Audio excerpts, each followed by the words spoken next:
Hello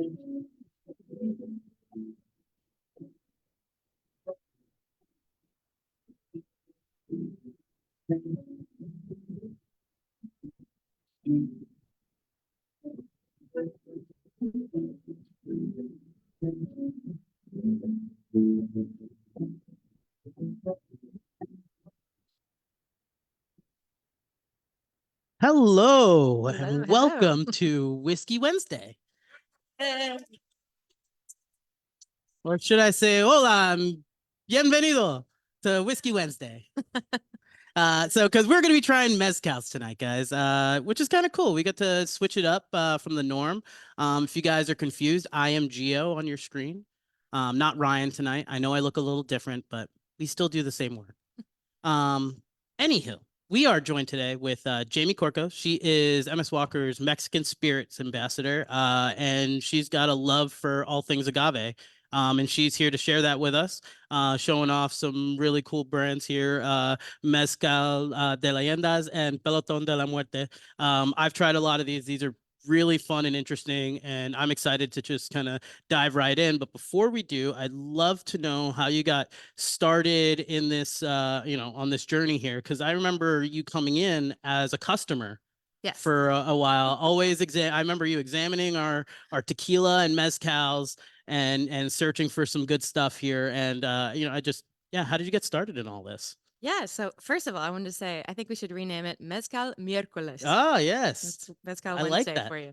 Yeah, so I basically got started. I was actually doing a job very similar to yours. Mhm. I was a spirits buyer at Needham Center Fine Wines, a little plug. It's a good store too.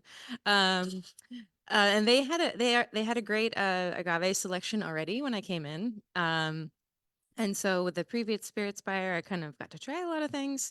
And then when I took over, I had started getting really into it. And basically, and what ends up happening is, you're working every week, and people are bringing you something every single week. So I ended It's a up shame. getting to try I know, like pretty much everything on the market in the state. Sure. And I just started falling head over heels in love with it. It just, the more I learned about it, the more I was like intrigued. And it's one of those categories, like the more the more you know nothing. Yeah. you know, Yeah. Yeah. and it's just Absolutely. like just infinitely interesting. And I couldn't believe how complex everything is. Yeah. And There's a lot that, I mean, a lot of people think that, really there's a preconceived notion with a lot of folks that mezcals are just like smoke bombs, exactly. And there's a lot of variety that can be had, which is really cool. Yeah, I mean, I think, for good reason too. It's sort of like tequila when it first came on the market, there wasn't a lot of great choices, Sure. whereas now we have hundreds, thankfully. Yeah. But mezcal, the same thing. I mean, even if we had good quality, it was all kind of the same flavor profile. It was all just like huge smoke bomb.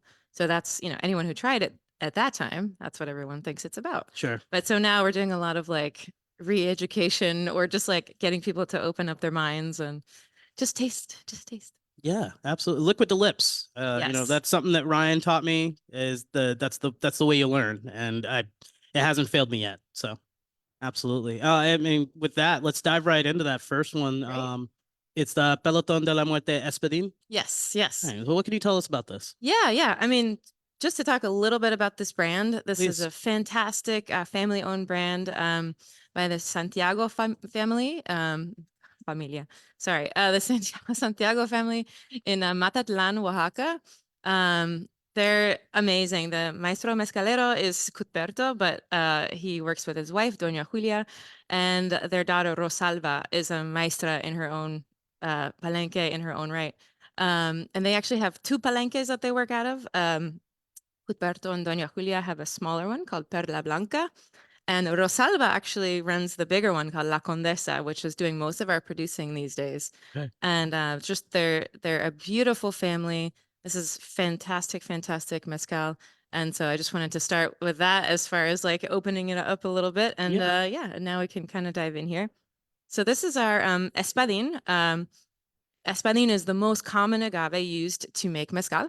So it's about 85% or so of mezcal is made with espadín. It's very similar to the Blue Weber agave, which they used to make tequila. In that, it grows fairly large. fairly in a fairly short amount of time, high residual sugars, and it's quite easy to cultivate. So it's still not quite like those, gorgeous little rows you would think of in tequila country, but it's pretty similar. If you went down to Matatlan, you would see in the heart of the little town there, they have a lot of mezcal distilleries and a lot of espadín. Is there any espadín that's like a harvest in the wild? Because I know there's a lot of really cool agaves that are For sure. from wild harvest. Yeah, so that second one that we're gonna taste is like wild espadín, basically. It grows wild as well. It's just one of those that they've, they know that you can cultivate that very easily. So basically you can plant it where you build your palenque instead of having to build your palenque where it grows. Fair. So yeah, so the one we're gonna taste now is like I said, espadín. This is a particularly high quality for the price. Espadín. It's actually what they call capon agave. So What does that mean? yeah, so basically, when agave, whichever plant, whatever species, is reaching the end of its life, it shoots up a stalk from the center, and it's called a quiote. Oh yes, I can't tell you. I've been like, where am I gonna do it? Which one? I know which Is it one. a I know death which one I'm bloom? getting. It's the cenizo. I just have to figure out where it's gonna happen. I Is love that a it. death bloom? Is that what they call it, refer to it as? Does it mean the plant is I've dying? never heard that, but yes, essentially, it's its whole purpose is to propagate. Its whole purpose is to reproduce and survive its species. So basically, it shoots up the stalk, and if you left it alone, it would produce flowers, which are then carried by the birds and the wind, and that's how it regrows itself, um, or reproduces, I should say. Um, but so what pretty much all of sipping mezcales usually do, the mezcaleros, they will do this process called capon. So they'll wait till the stalk begins to start to shoot up. And that's how they know that that agave is pretty much the ripest it possibly could be. And then they will cut the quiote, so that's called capon. And then they will actually leave that agave for usually another 6 months to a year. And that just basically, if it was shooting out all its sugars to be able to reproduce, now it's concentrating it back into that piña, the heart of the agave. And so then they leave it for that time, and it becomes like really the most like just beautiful sugars in that agave.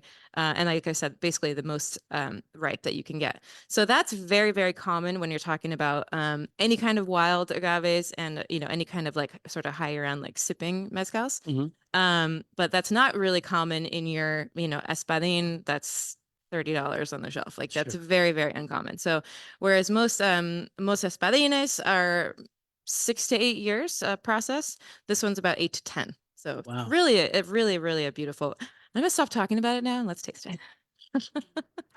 Salud.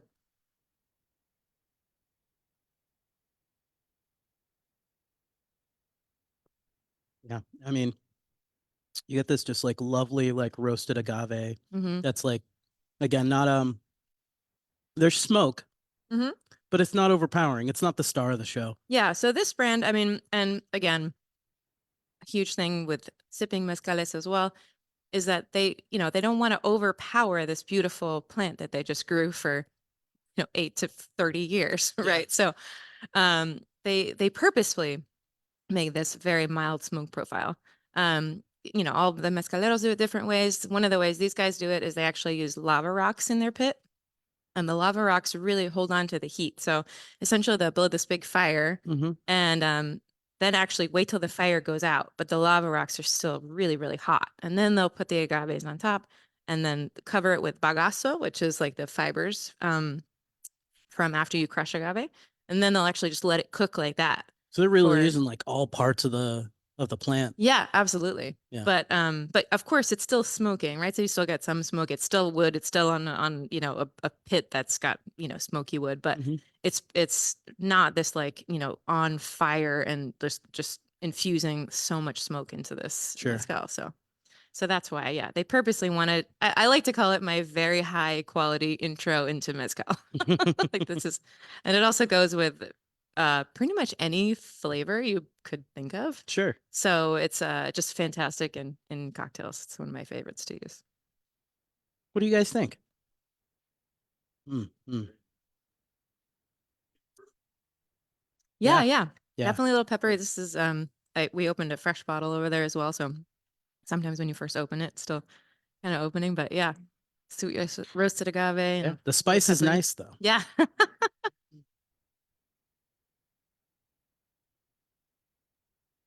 Now, in comparison, we have another espadín, Yes. but this is the mezcal de leyendas. Yes. And what I guess what's the difference between these? Yeah. So I know you're probably like, why are we doing mixing up the brands? I like to taste the same kind of agaves together just to kind of show you how different they can be. So this is Mezcal de Leyendas. This is Leo Hernandez, his name is. He's pretty well known in the world of mezcal. He actually has his own brand, but we can't get that in Massachusetts yet. Um, but yeah, this is also Capon agave, of course. A couple of reasons why it's just a little bit considered more of a sipping mezcal as opposed to like a cocktail mezcal. It's quite higher in alcohol. So whereas that first one is 41%, this one is 50% ABV.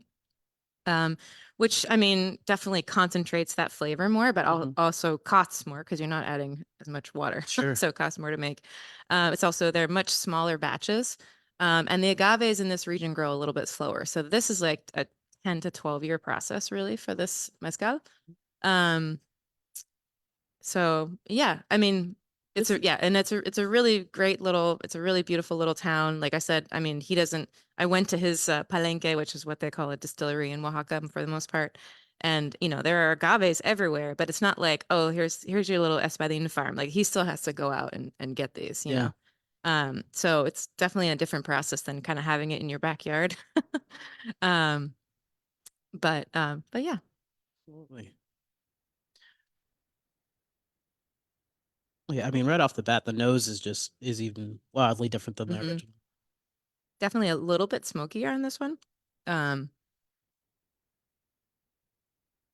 that nice little spice is still there, but you can taste, I mean, the viscosity, you can feel that in your mouth. It's definitely, That's lovely. yeah.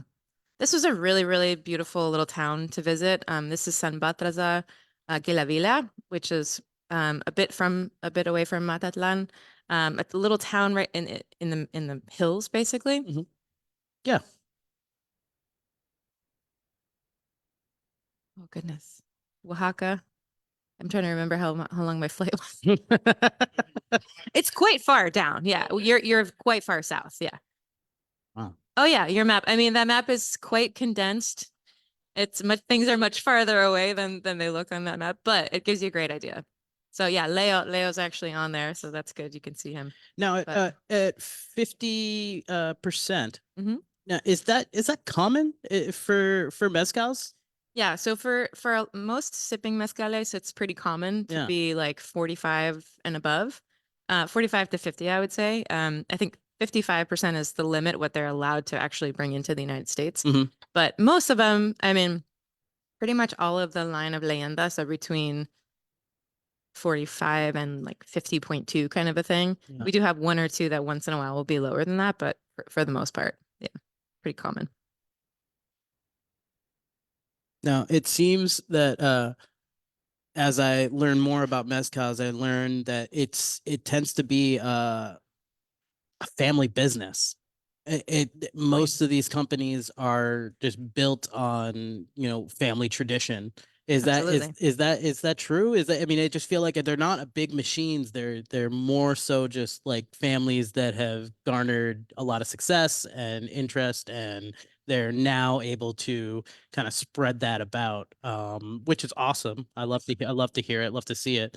But I just feel like it's kind of an interesting story. The fact that a lot of these big companies are, producing all sorts of spirits, but you go down to Mexico and it's just these these small crews, these small families that are making these Yeah, productions. especially some of these, like I said, I mean, Leo's Palenque is tiny. He just has a horse-drawn tahona, so it's the big stone that crushes the agave.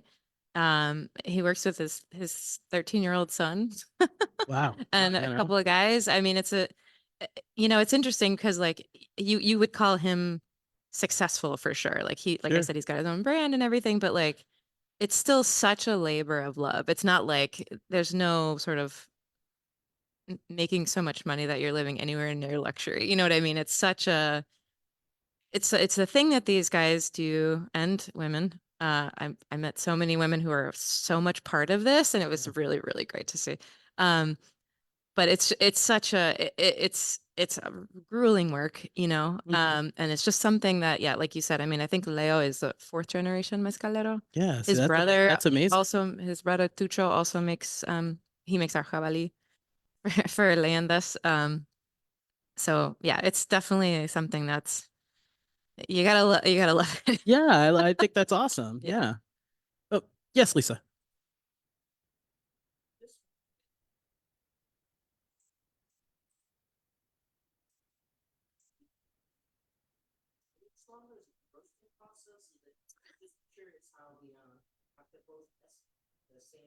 hmm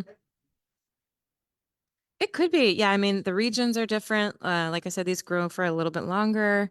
Um, and the definitely the alcohol content will do that too, because you're just when you add less water, you're just getting more flavor.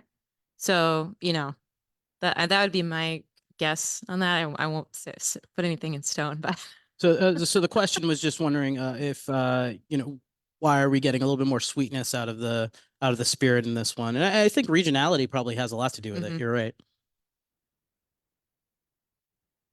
Please.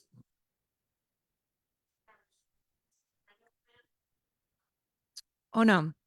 So these plants, that's part of the thing. That's why there's so much of a focus on sustainability and biodiversity and all this stuff, is because once you harvest the plant, that's it. Doesn't come back. Done. Yeah, it just depends. Like, so, I mean, it will eventually. Yeah, yeah, absolutely. So, I mean, there are, you know, they do often, you know, let a certain percentage of the land or the field or whatever do that, so that, you know, we're not, you know, making everything the exact same genetic codes, and, you know, they do let that happen, but yes, I mean, it eventually would die. Rot. Yeah.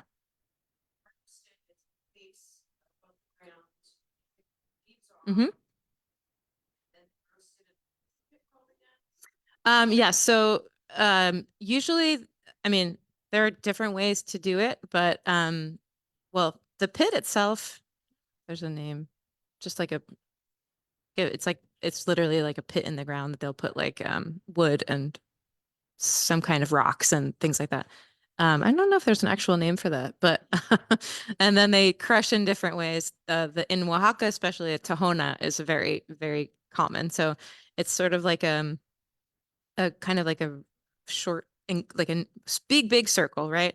That isn't like enclosed, so it keeps liquid in there. And they put the agaves, and then essentially they have either like a horse, donkey, mule. Some are using like electric tractors now to like pull this giant 13-year-old stone. sons. Yeah. Oh, I didn't mean to imply that poor Juanito is dragging a 2-ton stone. No. Um, but yeah, so they'll pull this giant round stone. Yes, yes. Most often I mean, most common is this tahona when we're talking about, you know, artisanal mezcal. There are other ways. Some of them do it with machetes or like hand mashing with mallets.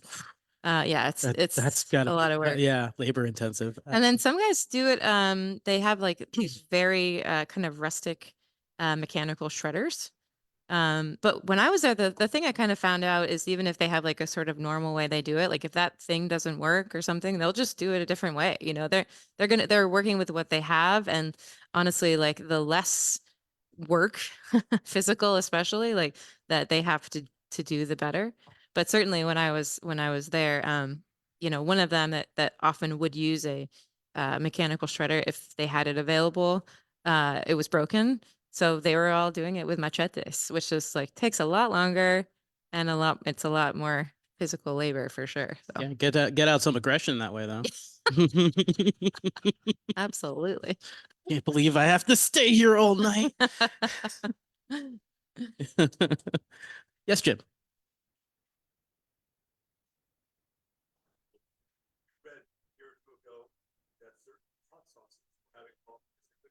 Grow the peppers, yeah. Yeah, I'm sure. I've definitely heard sort of through the grapevine that, this is affected like everything else. I don't know details yet. I would not want to speak on that and without without knowing for sure. It's fair. But absolutely, I would say yes, but I don't know exactly how. Yeah, sorry.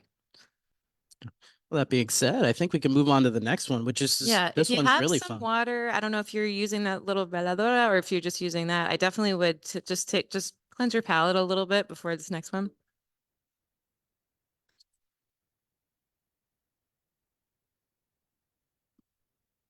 All right, so the next one is really, really fun. This is one of my favorites. I mean, maybe just because it's so different, but it's really delicious. So this is from a region called San Luis Potosí. And I should talk about it, the name as well. So sometimes they say usually maguey, which just means agave, and then the name that everyone knows it by is the thing after that usually. And then somewhere on your bottle, you're going to have the scientific name as well. So when we're talking about espadín, it usually says maguey espadín, so agave espadín, and then on the bottle somewhere it will say angustifolia, which is the scientific name. So some of them are very clear. So espadín is going to be angustifolia. That's easy. You don't have to think about it. Some of them are very not clear. Some of them use just colloquial names that they call it in that particular region. And you really have to look at the scientific name to know what you're drinking. So this is a good example of that. They call it maguey verde. So verde just means green. But it's actually agave salmiana. So this is such an interesting region. This is up north in kind of like more desert country in San Luis Potosí. Mhm. And it's the only region in like the nine official mezcal states that has a tradition for about the past 200 years of cooking their agaves in above ground, like rustic conical steam ovens rather than in a pit in the ground. So it's basically going to be the only region that, that where you have the name mezcal, like the governmentally regulated mezcal on the bottle, that it has no smoke on it whatsoever. So you can even just take a smell there.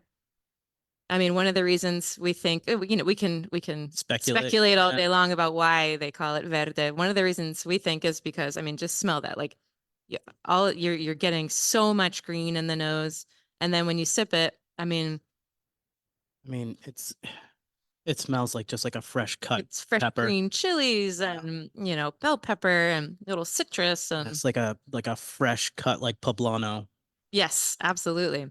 So, I mean, we definitely think that's part of the reason. The other reason is that in this region, they tend to leave a little more of the what they call the pencas, the leaves. They like if you're in tequila country, they basically cut it so close to the piña most Mhm. of the time that it's almost white. Yeah. They cut it so close. But these guys tend to in this region tend to leave more of the stem, or not the stem, the The, pencas on the there. leaves. Yeah. Yeah. And so they just, I think it gives it a little bit of a different flavor profile, which definitely does. It usually adds a little, more vegetal and stuff like that. So Sure. I think that's maybe another reason. Because when you look at these agaves, when they're ready to be cut in half and cooked, like they're very, very green still. Yeah, common practice across like all agaves in that region that they do, Well, or mostly they're only a couple. I mean, certain states like Oaxaca, there are tons of different agaves they chiefly use. I mean, espadín is the most common one, but sure. a lot of different agaves grow in Oaxaca. But in places like San Luis Potosí, there are only like a couple of ones that they use. Like Guerrero is the same way. Okay. That they use, again, chiefly mostly under that official name mezcal. So yeah, so this is agave salmiana, which if you've ever had the Mexican fermented drink called pulque, that's what they usually use to make that. And it's the reason for that is it's a really, really juicy agave. And the reason why it's really cool in this as well is this is the only one, so it's only 42%, but this is the only one that they don't actually cut with water. So you're just Really? drinking agave distillate with yeast, like wild yeast. Wow. And that's why even at 42%, it's still quite viscous and It's got this um, like really like this sweetness at the mhm. end of it though. Just kind of cool. Yeah, it's such an interesting thing. I've had, people liken it to kind of like a gin or something, which is totally accurate. Like, No aging whatsoever. Yeah. I mean, there are certain, I've had certain mezcales and sometimes like a resilla or something like that that will do like aging in like glass demijohns. Or even in like giant plastic vats. I've seen that happen before. I've tried those. But I wouldn't say there's no tradition of aging in mezcal, but it's very not terribly common. So I mean, when I was there, I did have one mezcalero talk to me about like experiments that he's doing. But he was talking about, using the local wood that they have. For me, like when you start getting into like putting mezcal in American oak, I'm just like, what are we doing here? Like, I don't understand this. Like, get your American oak out of my mezcal. Um, but yeah, so like I said, I wouldn't say there's no tradition, but it's not terribly common. So all of the, I mean, right now we have three of the pelotons in the line and three leyendas.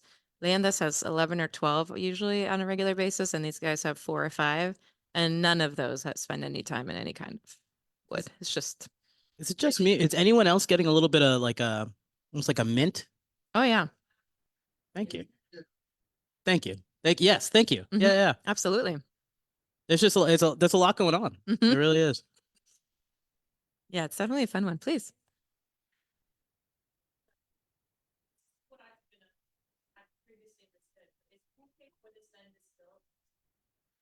No, no, it's a whole separate, a whole totally different thing. Yeah. So with pulque, they grow. They usually have like a giant agave plant, like in wherever they are, and they'll cut only part of the leaves off, and they'll literally scoop out the filling, like the piña. Yeah, yeah.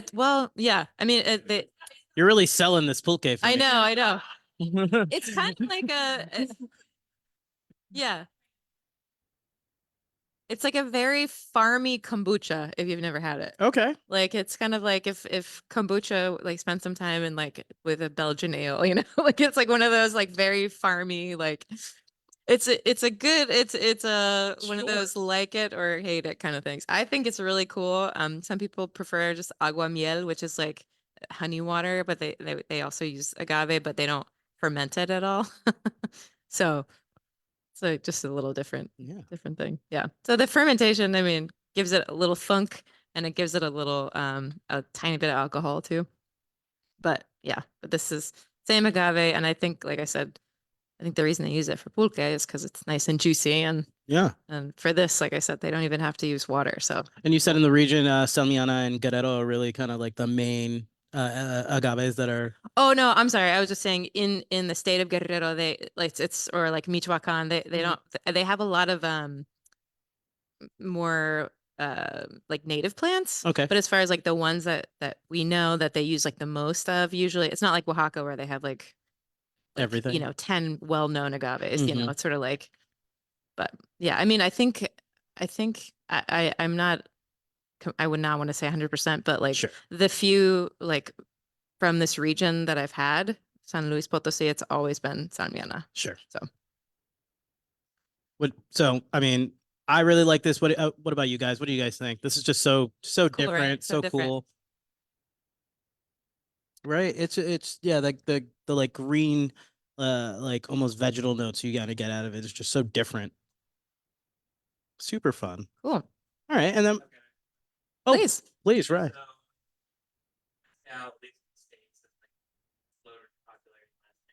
Mm-hmm.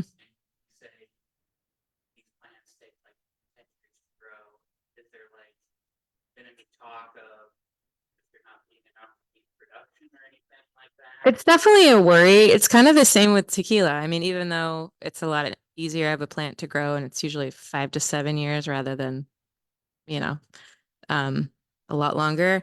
It's one of the reasons why we like if you ever hear somebody talk about like additives in tequila and they're really passionate, a lot of times it's not because like, oh, we just want you to drink what we like and we know better. It's not that. It's that like a lot of this has to do with like sustainability in the long term.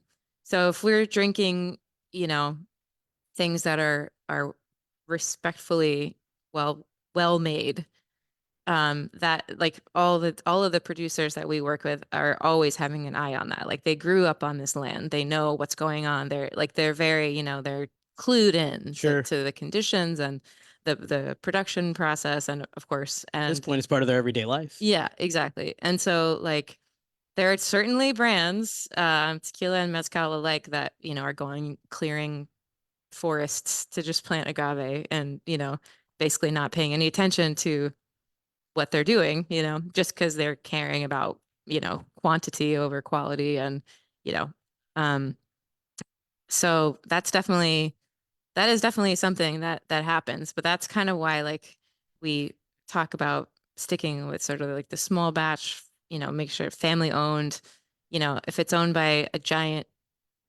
head company, they're probably they're probably not completely producing in a way that's necessarily sustainable. No, there's a lot of brands that I know of that, or at least that I've heard of, that are they try to put in for what they take out. Yes, yes. Which I think that's great. Is that just you found that there's a lot of common practices with some of these smaller brands? Yeah, definitely. I mean, especially and when you're talking about like espadín or something, they're always planting and they're always thinking Mhm. thinking ahead. It's a little harder with the wild agaves. Fair. But there are definitely I went to some palenques where they have like they'll call it like semi-wild or semi-cultivated, where they have these like little nurseries basically on their like just on their palenques, and they're growing like I went to one who had, I think he was growing like 4 or 5 different agave plants in this little tiny nursery, and they grow them until they're about 6 months to a year, and then they'll plant them where they normally grow back out in the wild essentially.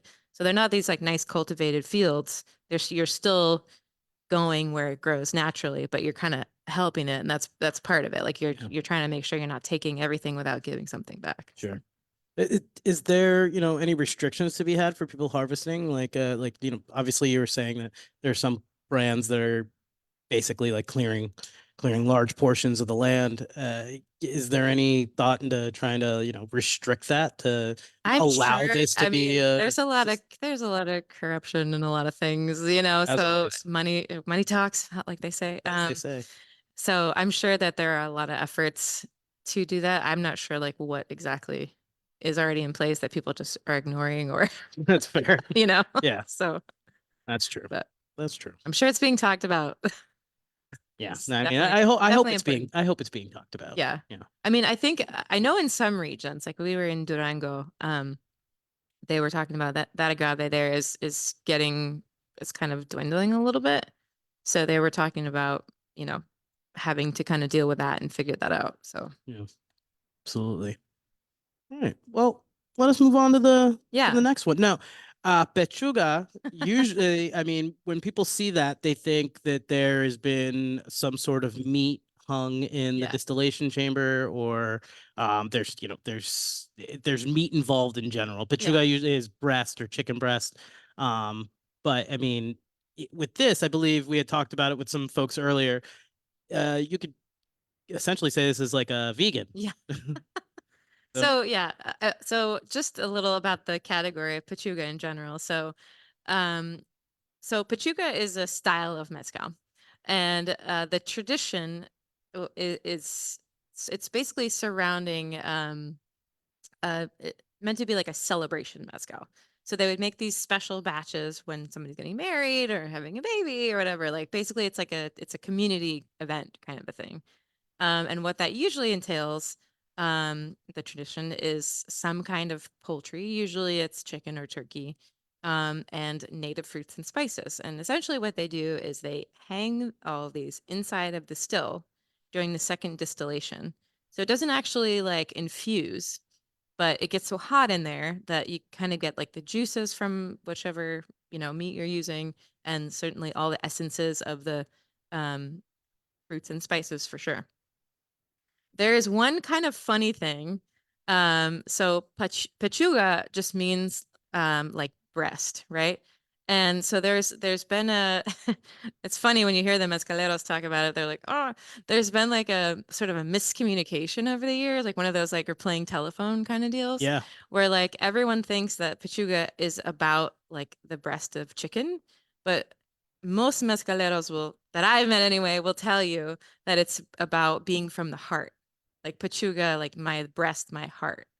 So, well, that is the thing, you know, the chicken, the turkey. I mean, I've had it with all kinds of interesting stuff, venison, wild boar, all kinds of weird things.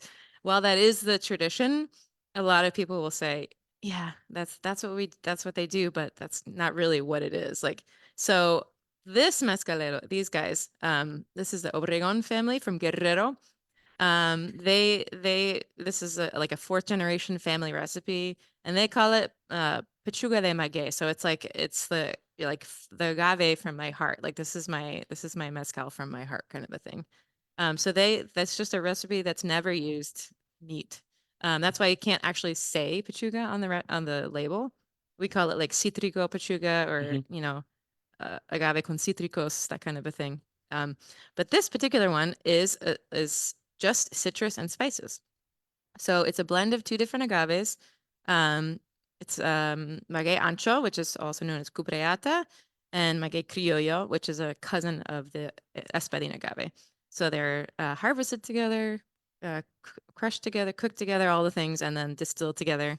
And they just hang this basket of just fruits and spices in the still, and they're using like mandarin oranges, some grapefruit, lemon, lime, and some spices as well.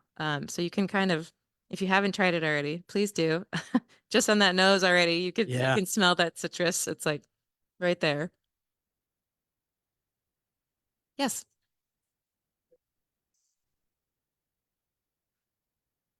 It's a regional thing. So in Guerrero and Michoacan, they use cubriata a lot. That's like one of the main ones they use.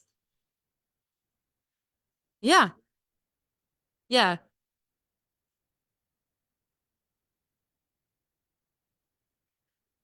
Oh, I'm just upcharging you, Cam.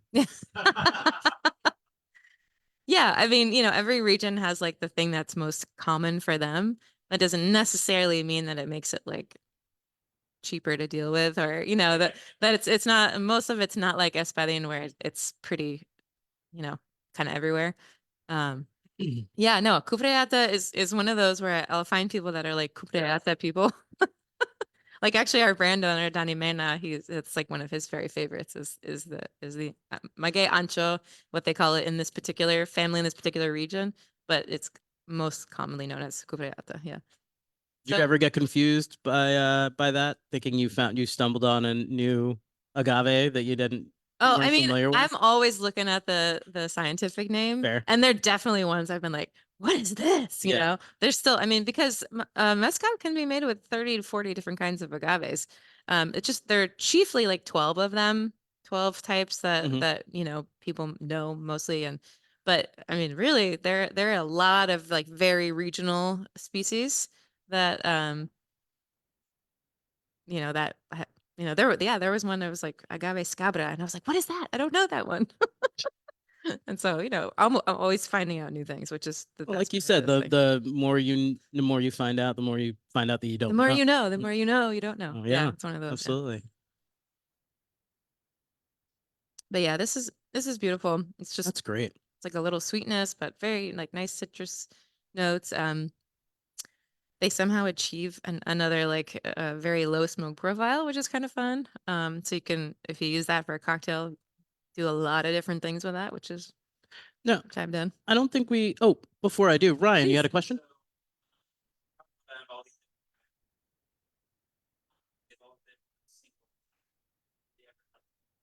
Absolutely, yeah. They call them ensembles usually, ensembles.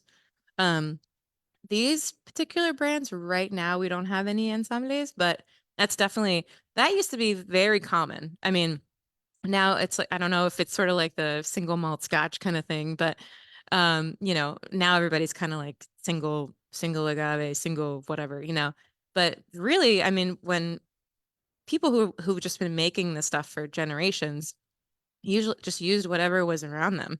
They're not thinking, oh, I can only use this one agave. Like, no, like they're like, okay, this grows here, this grows here, this grows here. This is what we're going to use. So that was very, very common. And I know we've been talking about like probably get some really great ensembles in the next couple of years going. Cause I mean, it's just that is something that is very traditional. So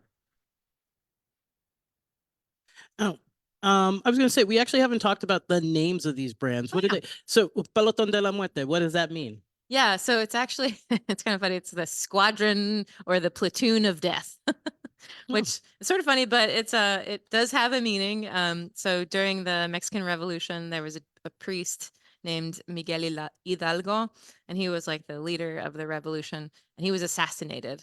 And so basically, his followers like were determined to avenge his death, and they marched through the square with this flag called the Dolente Hidalgo, um, and finally did avenge his death. So that's like they were the squadron of death, or they were just avenging. Okay, but Ah, but yeah, that's Mexican where it comes from. Avengers. Yeah, I like it. you I just take it like there, it. Geo. No, I like it. yeah, and then Mezcal de Leyendas is kind of an interesting story too. The brand started out as Mezcales de Leyenda, which means mezcals of legend. But they wanted to make it more about the mezcaleros and their families because that's the most important part. Yeah, So they changed it to Mezcal de Leyendas. So it's like Mezcal of Legends. So, which I love. I I like think that's that. great. Yeah, Oh, yeah. It speaks to the producer a little bit more. absolutely. Very cool. So, what do you guys think of the pechuga or citrico? Fine, right? Yeah. Just such a different thing. Again, I've tried hundreds of mezcales at this point, and it's just such a different thing than I've ever had, Yeah. especially for something that's not actually infused with this or that. It's just the essence, Yeah. essentially. No, absolutely. So, And again, yeah. yeah, no, especially at the nose, like you said, as soon as you brought it up, I mean, just all that fresh citrus, So fun. super fun. All right. So I definitely would recommend a little rinse of some kind Yeah, before the next one. the next one. The next one's really interesting too. Talk to us a little bit about that. Yeah, so the next one, it's really kind of fun. It was sort of an experiment, actually. Sure. So this is um maguey cenizo. So that's kind of the most common agave they use in Durango. So again, we're way up north with this one here. Um, but yeah, so we have our regular cenizo, which is one of my favorites. But this was kind of a really fun experiment. They decided, and we always kind of joke about this because we're like, oh yes, like traditional mezcal making has such like a large carbon footprint. Like, Hmm. of course, no, it doesn't. They're using like themselves and horses, and that's yeah. Yeah. But they want to do this experiment to make like a solar produced mezcal. So they basically, I mean, we can look at some pictures later if you guys want, but they basically converted an old tractor into a steam oven. So they got this tractor, they installed solar panels on the in the little field next to it, and they converted like the back of it into an oven. And the solar did all the work as far as cooking, and then they hand mashed the agave, and then the solar did the distilling as well. A See what traditional happens. ferment, I should say, in pine vats again, wild, still wild, you know, whatever's in the atmosphere, See what yeast. happens when you drink on the job. Yeah. It's fun. Just- And then yeah, and then the solar panels do the sun does the distilling. So it's really kind of a fun. It really that is a really kind of fun idea. It's just cool. Just I imagine the people who weren't there coming in the next day and be like, "What the hell is this? What's going What on are you out there? doing? What are you guys doing with the broken tractor that we have out They there?" call him El Bicho, which means the bug. Yeah, you know what? John, do you mind grabbing this bottle? We can pass it around and people can look at the picture on the back. Yeah, Yeah. there's one there too, if Oh that's yeah, you can easier. grab that one. Let's grab the sealed one. Okay. Hey, I don't mind. I'm not gonna be mad. Thanks, John. But yeah, so smell this one right away, and it's got a nice like sweetness to it. Um, mm-hmm. So agaves from this region, I mean mezcals, I should say, from this region, um, tend to have this kind of like sweet creaminess going on. And I first asked about it when I first started really getting into this, because it was sort of a common thing that I was finding from all different spirits from these desert regions. And somebody finally told me that because the desert temperatures are so extreme, super hot during the day, freezing at night, especially during like depending on the time of year, whatever batch you're making. The during the fermentation process, this really interesting thing happens where it gives it kind of like a lactic acid effect. So like when you have our regular sennyuso, it's almost like blue cheese and like buttered popcorn, and it's like just super cheesy and creamy. This one, I think because they don't do like the totally traditional cook and everything, but they still do the ferment on it. And so Yeah. it's still got that like creaminess about it. And I think it's partly the agave and partly um the atmospheric yeast and the What's the ABV on this one? this is 50%. 50%? Yeah. Wow. So this is another like very concentrated flavors. For the proof on the ones that were 50 though, I mean, a little bit of that kind of spice, if anything, a little bit of that heat, but really it doesn't drink that way. Yeah, they're all real smooth. Yeah. There's just yeah. But this is kind of fun. I love the sweetness on it. Jim, you had a question?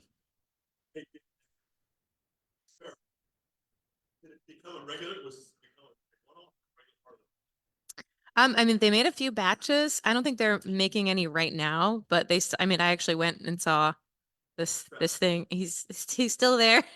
He wasn't making anything right this moment, but yeah, I don't know if they'll make any more, but they made a few batches, so we have like a decent amount. It was like kind of like a limited thing, but it turned out really good. Actually, this is one of the ones lately I've been experimenting with it more like just having it with dinner and stuff like that. It's really, really good with food. What would you pair it with?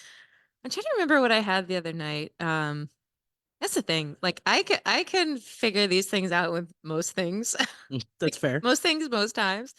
I eat my family's Greek. I eat a lot of like that Mediterranean style Sure. kind of food, and just all this stuff is always like so good with it. Just oh yeah, I was having this with dinner the other night, and I was like, wow, this is delicious.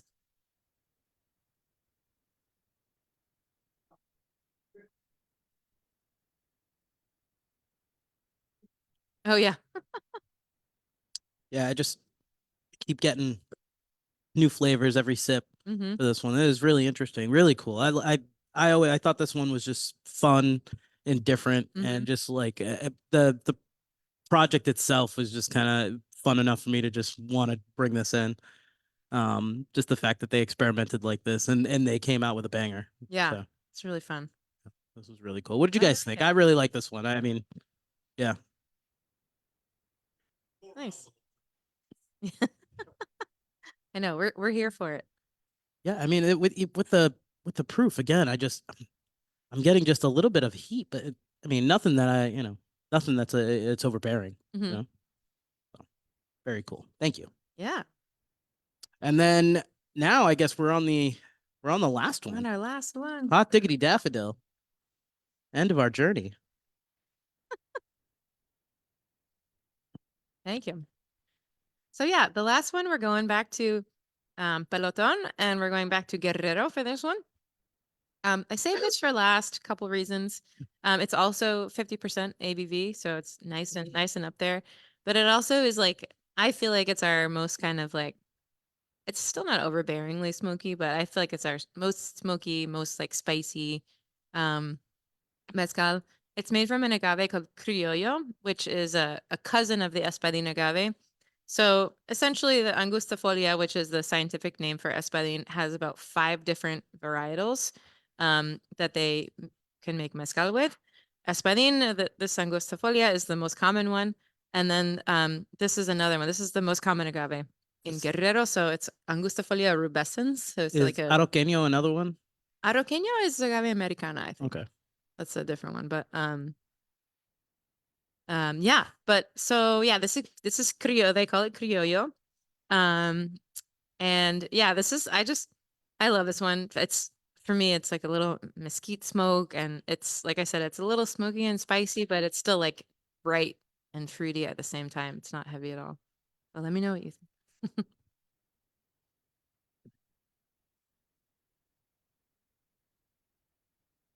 Yeah, so this is one that like I felt like at any other time might that smoke might stay with you. So I wanted to do that at the end. No, that's nice. Yeah, very smart. But Now, this is one that like again, this is It's a great price. You can use it in cocktails if you want, but this is definitely one that I would sip. Like it's No, when you went and visited Mexico, did they like when you were trying some of these, did they pair anything with food? Did they give you any food alongside with these? I mean, they cooked for us everywhere I we was gonna went. say, I Yeah. bet they did. It's less about sort of pairing with it and just more like this is what we make and this is what we eat and they go together. You know Yeah, what I mean? It's just like, absolutely. yeah, it's not like thinking ahead about like, oh, what's gonna pair it. No, Yeah, they just it just all goes with it, you know. that's Mexican awesome. food and mezcal is just like, You lucky lady. yes. You. They just basically gave you a home cooked meal, huh? Oh my goodness. Yeah. I mean, when we went to you guys don't have this one, but we went to see our the producer who does our Mexicano Okay. and their family his family was making these flor de calabaza. So it's like the zucchini flower. Um um quesadillas essentially with the Oaxaca cheese and then they spread It- everybody like three different homemade salsas, you know, to go with it. And it's like the best thing you ever had. yeah, You know? absolutely. Just oh my God, it was so good. Like I can't even. They like they batter and fry the flour. Is that what they do? Or I've Um, seen that. I feel like I've seen that before. I know I've seen that in more like Italian restaurants. This was just like in the quesadilla with yeah That's with the cool. Oaxaca cheese and obviously homemade tortillas. You know, like Yeah, that's awesome. yeah, everything was so good. So Yeah, I bet you come out to like Mexican restaurants here and you're like, this well, I'm sucks. also from California, so I thought that anyway before I got Yeah. to oh, sorry guys.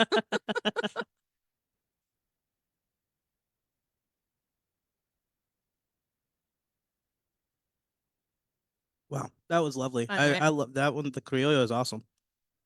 Definitely good. Definitely fun.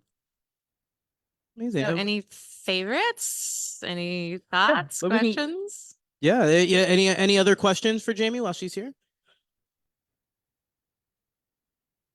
Please.